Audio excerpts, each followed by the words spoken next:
जय माँ दुर्गे भवानी, जय माँ आदिशक्ति। नवरात्रि आ रही है और नवरात्रि के 9 दिन तक माता पृथ्वी लोक में अपने भक्तों के पास रहने आती है। और भक्त भी 9 दिन तक माता जगदम्बा जगत जननी के 9 रूपों की पूजा करते हैं। जैसे नवरात्रि में देवी के 9 स्वरूप और दिन। पहला दिन माँ शैलपुत्री की पूजा की जाती है, दूसरा दिन माँ ब्रह्मचारिणी की पूजा होती है, तीसरा दिन माँ चंद्रघंटा की पूजा की जाती है, चौथा दिन माँ कुष्मांडा की पूजा की जाती है, पांचवां दिन माँ स्कंदमाता की पूजा होती है, छठा दिन माँ कात्यायनी की पूजा की जाती है, सातवां दिन माँ कालरात्रि की पूजा होती है, आठवां दिन माँ महागौरी की पूजा की जाती है, नौवां दिन माँ सिद्धिदात्री की पूजा की जाती है। आज हम आपको नवरात्र के पहले दिन की जाने वाली देवी के शैलपुत्री रूप की कथा सुनाते हैं, जिसके सुनने मात्र से ही समस्त पापों का नाश होता है, में जीवन में सुख और संतोष प्राप्त होता है।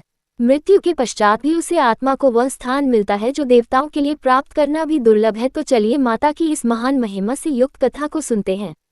परंतु कथा को सुनने से पहले इसकी पूजन विधि को समझ लेना आवश्यक है, अन्यथा फल अधूरा रह जाता है। तो चलिए हम पहले माता की कथा को सुनने की विधि को जान लेते हैं। नवरात्र में सुबह ब्रह्म मुहूर्त में उठकर शुद्ध जल से स्नान करें। इसके बाद घर के किसी पवित्र स्थान पर स्वच्छ मिट्टी से वेदी बनाएं। वेदी में जौ और गेहूं दोनों को मिलाकर बोए।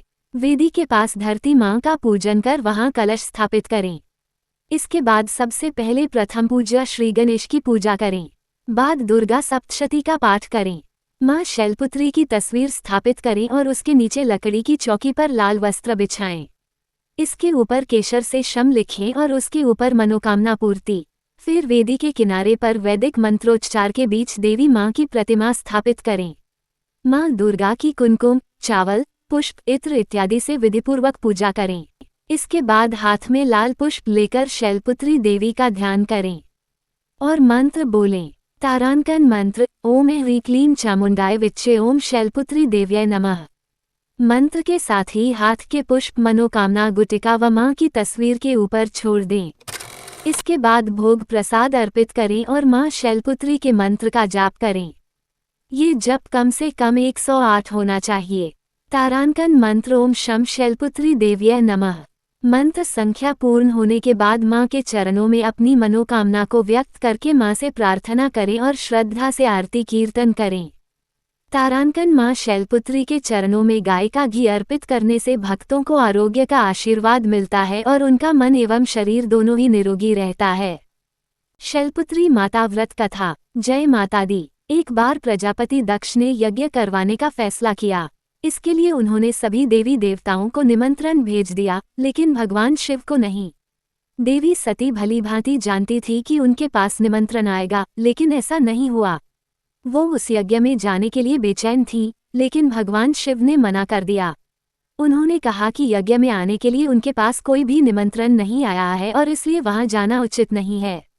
सती नहीं मानी और बार बार यज्ञ में जाने का आग्रह करती रहीं। सती के न मानने की वजह से शिव को उनकी बात माननी पड़ी और अनुमति दे दी।